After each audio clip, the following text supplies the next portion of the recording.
Well, hello there. Welcome to Savor the Burn. On this episode, we have ourselves a fancy little cocktail. If you can't see it, get a little closer to your screen. You will. Yeah. This is made with the 1792 Full Proof. Yes, sir. We talked about making it, and we made it. And holy hot damn, does this smell amazing! What can you tell us about this cocktail? Let's get it on the palate. And Get it on the palate first, and then and we'll then talk talk about it. it? Yes. All right. Well, I'm dying to get into it. So I love these glasses. Oh my god, that nose! That's freaking nose is amazing. It's coconutty. It's for some reason it's coconutty. It's rich, deep. It's kind of eggnoggy, which makes sense. Which I love eggnog. Yeah, you use full eggs. You use whole eggs. It's going to taste like eggnog. Oh, hot damn. Now, I usually have a problem with boozy eggnog because I'm used to the Anderson Erickson cardboard, quart of it, and I'll sip on it because I limit myself to one carton a year. So sometimes you gotta. I have to have it. Like I have to fucking have it. Oh yeah. So yeah. I'll get the one carton, and that'll be my carton for the year. And it's too much for one person, I think, anyway. But sometimes I'll make it stretch, but I'll mix it 50-50 with regular milk. And I'm still lying to myself because I'm still drinking the whole thing, and I'm drinking, another little jug of milk. I don't really drink a lot of milk. I just really haven't. I've been on a paleo diet a few times, and dairy is strictly off limits. So I kind of conditioned myself to not drink it. God. Dude, that's incredible. So this cocktail, it's so good. I pulled right off of 1792's website.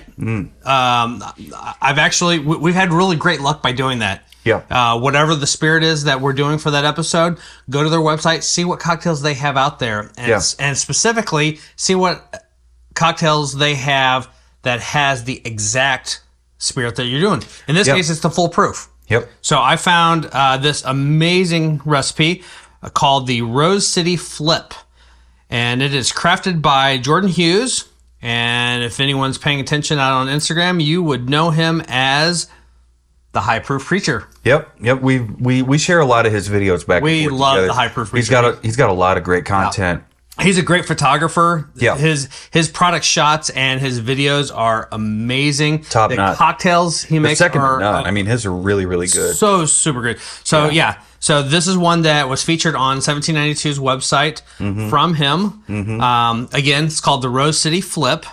It says flips are an old school drink category that are traditionally comprised of spirit, sugar, and a whole egg.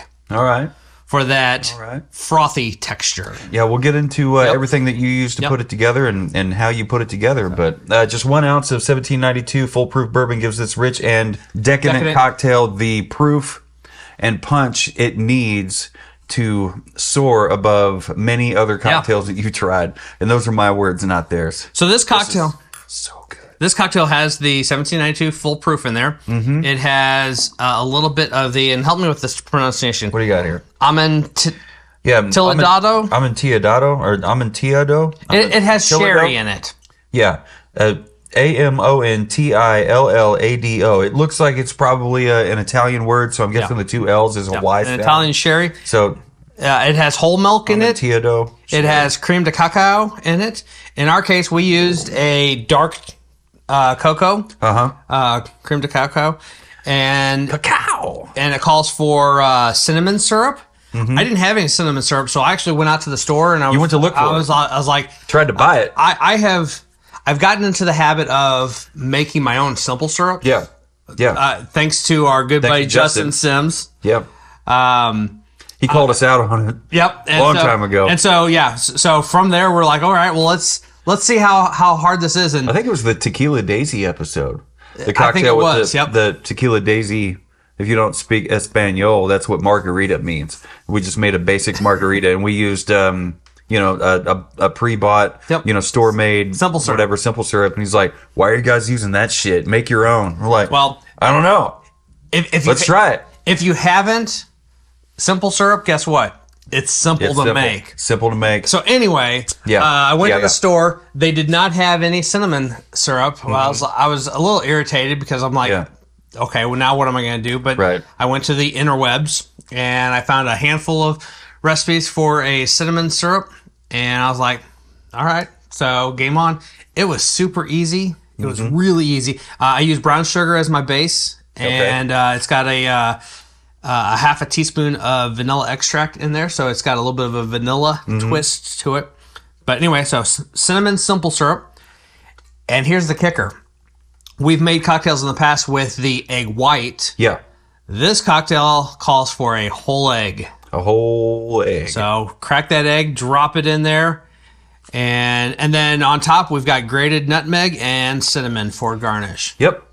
And I don't know if the video of you making the cocktail has played yet or not, but you saw the whole damn thing. Yeah. Either you have seen or you will see the whole thing go together, and What was really interesting about this it cocktail? really didn't look that difficult to do. No, it really It wasn't. takes a little bit of preparation, but the thing that was unique for us, different for us, that we had not done before, but a recommendation that came with this recipe was because it's using a whole egg, and a whole egg is going to make it a lot thicker. yeah. It's going to have a lot more viscosity. Yeah. And so to help keep a even, consistent texture throughout the entire cocktail, it recommend put everything in the shaker except for the eggs. Right. Put your ice in there, shake it up, get it good and frosted. Wait for your shaker to frost over, get it nice, good and chilled, and then open it up, strain it out to get the ice and the liquid separated. Dump your ice, and then crack your eggs, put them in there, mix it back together, Yep. and then give it another Shake the shit out of second it. vigorous shake, and then strain it back into your glasses. This motion is a technical term, by the way. Garnish and serve. Yeah, and as I shake my paint gun at work, like I'll have the thumb over the thing and I'll shake it. Okay, so do it it's that way not just too. me. So a couple weeks ago, Henry came down with an ear infection. Oh damn! that So sucks. right, so I call up the doctor and I'm like, "Hey, this is what his symptoms.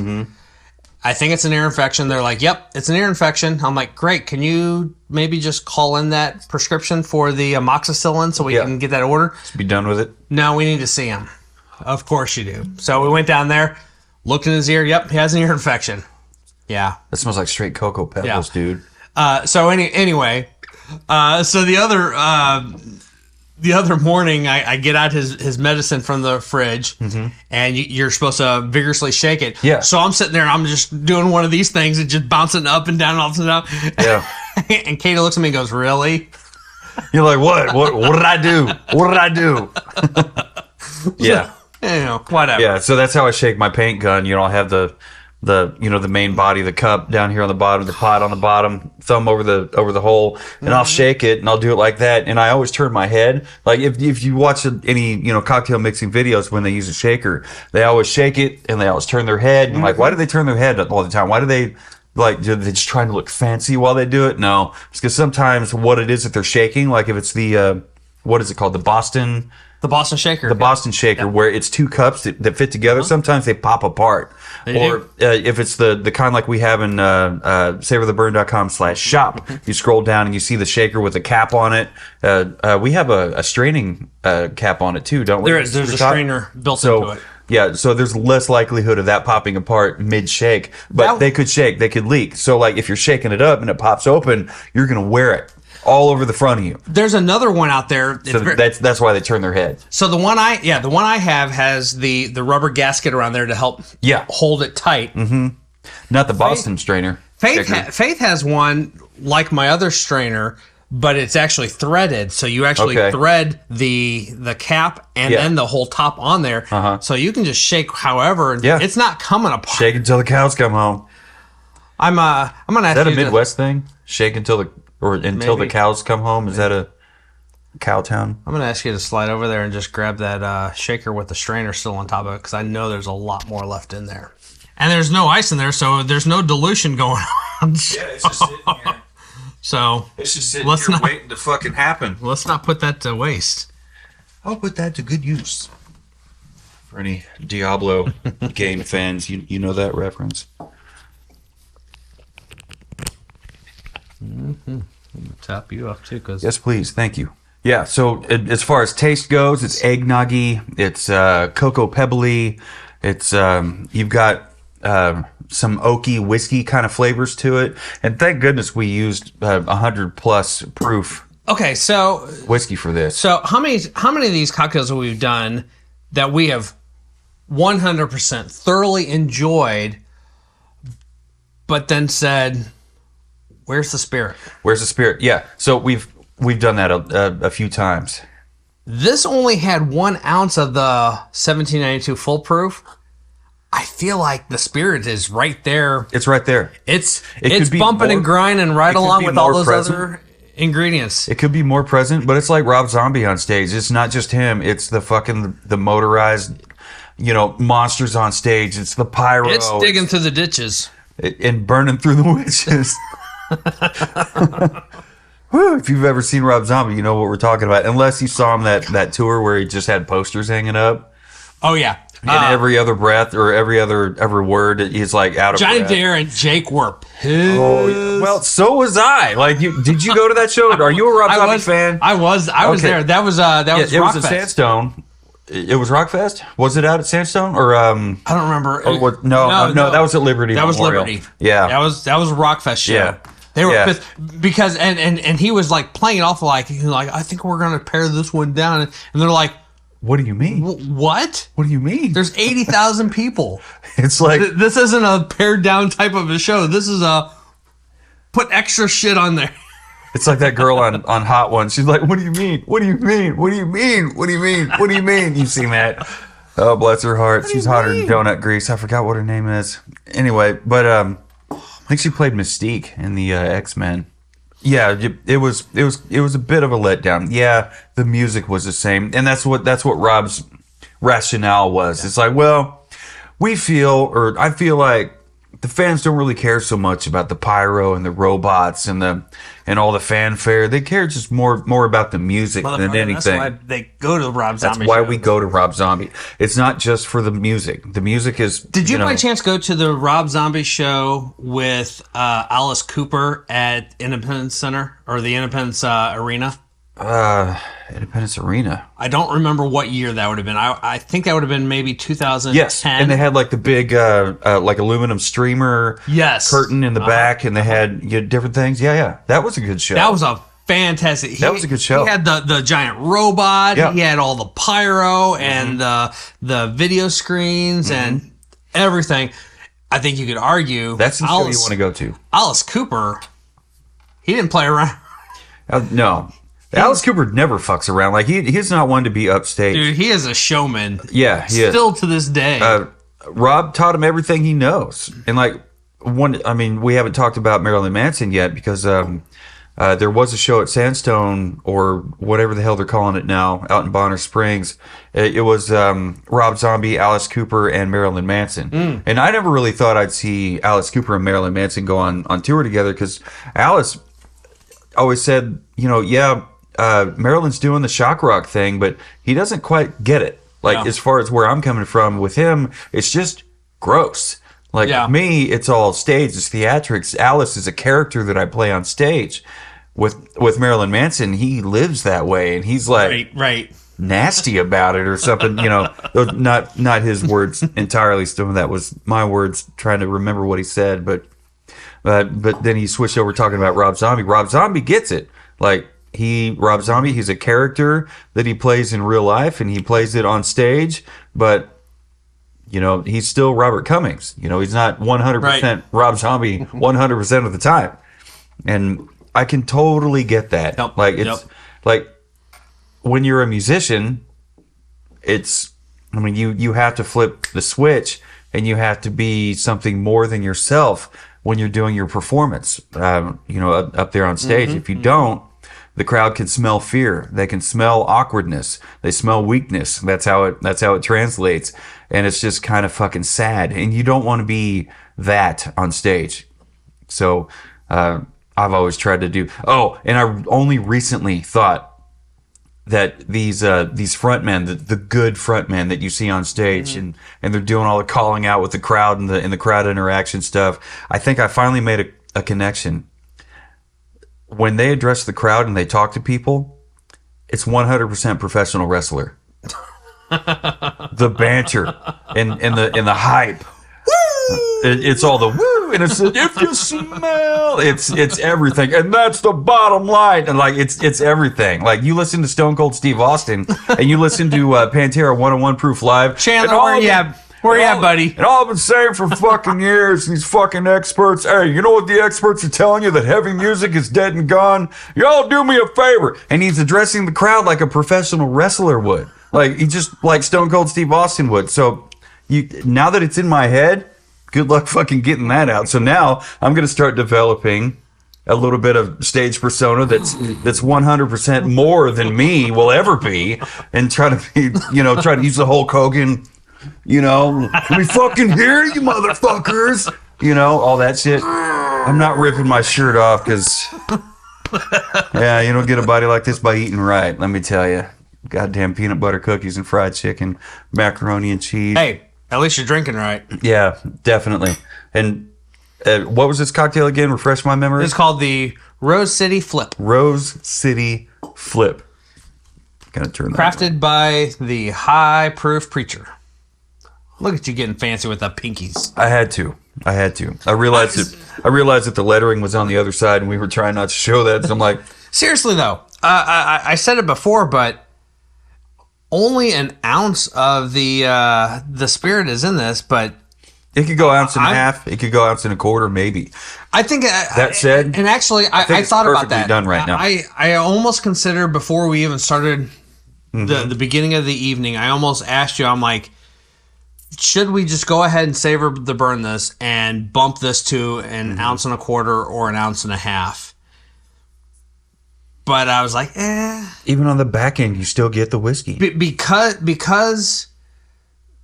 1792's website specifically paired this one with the full proof, and in the description of it, they actually call it out as saying it only needs an ounce of the full proof because of where the proof's at, 125 proof. Which is the proof it went into the barrel with, and then they bottled it at 125 proof, which I think is that's Plus, cool, but it also is kind of making my head kind of if you do it again, just try it with another half ounce or with another quarter ounce. If you do it again, which I'm sure you will do it again, but I mean, High Proof Preacher put this together, and I think whatever he does, and that's why I went ahead and left it alone. It's going to be good. And I 100% agree. I wouldn't mind a little bit more of the spirit coming through there. Yeah. But full proof. It does come through, though. It's there. And that's what we want. It's present. It's there. It's everything that we want. Mm-hmm. So really, it doesn't need to be savor the burned any further because we might actually burn it. We don't want to burn it. We don't want to fuck it up. Because right now,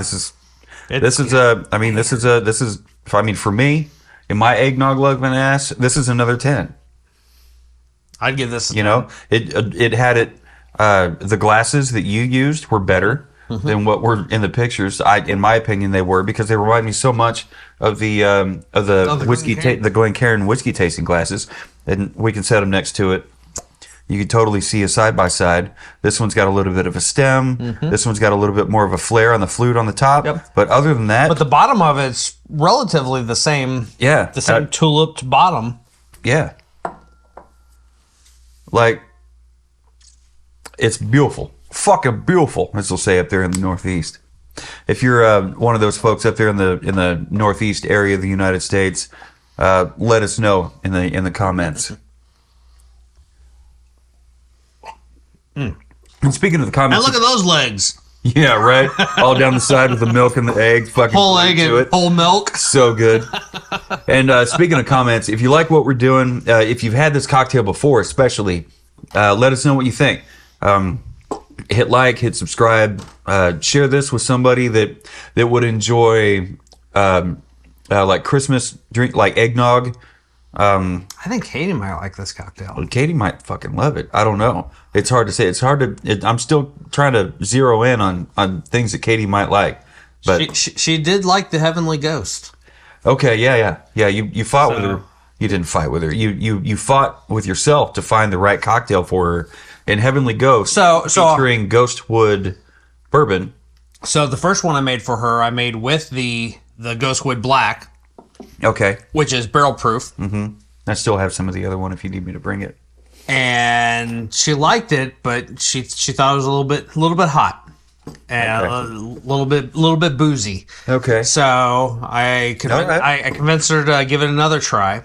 And the second one I made. Did you give her the Savor the Burn style of the cocktail, No, or did you give it I gave her as is. just how the recipe said? How the recipe called for. All right. It was still too boozy. All right. And then I made her a second one. And looking for something a little lower proof, because if I remember correctly, that Ghostwood Black was 114. Sounds about right. I was thinking like 116, 115. Finding her something a little bit lower proof, but I still wanted to find something that had a lot of the rich caramel vanilla flavors, a lot of great character with that. And I ended up making her a second one with Buffalo Trace. That's 90 proof. So 90 proof isn't low it's by got any a lot of means, great caramel. It's but got 90 some vanilla proof in there. is a pretty solid average. Oakiness, a little mint on the back end, which is great for a cocktail like that. She loved it. Loved it? She did. All right. She loves messing with me, and so she took a sip of it and went and did the whole face. And I'm like, oh God, what did I do? Did I mix it wrong? Because I made myself one right there along with hers. So you're looking at your glass like, should I? And I was just like, what did I do? well, no, I tasted it before I brought him down and gave her one. Okay. And I was like, all right, this is good. And I was like, oh, is it still too boozy? And then she's like, no, I'm just kidding. Okay. It's fine. Okay. Well, if you like what we did, definitely hit like, hit subscribe, leave us a comment. Keep following along on all our socials, Facebook, TikTok, Twitter, X, Instagram.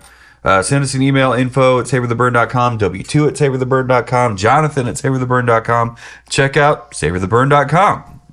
Click the drop-down menu and see what all we got going on in the liquor cabinet. That's where you'll find this, and you'll find the 12-year that we did before, and any and all other bourbons and scotches and whiskeys, and we've done a couple of all the things down there, and other, like you'll see it in there. But thank you for checking out this cocktail / bonus episode of SavorTheBurn.com. And no matter who you are and what you're drinking and where you're drinking and who you're drinking it with, never forget, dear Savor the Burner, keep on burning.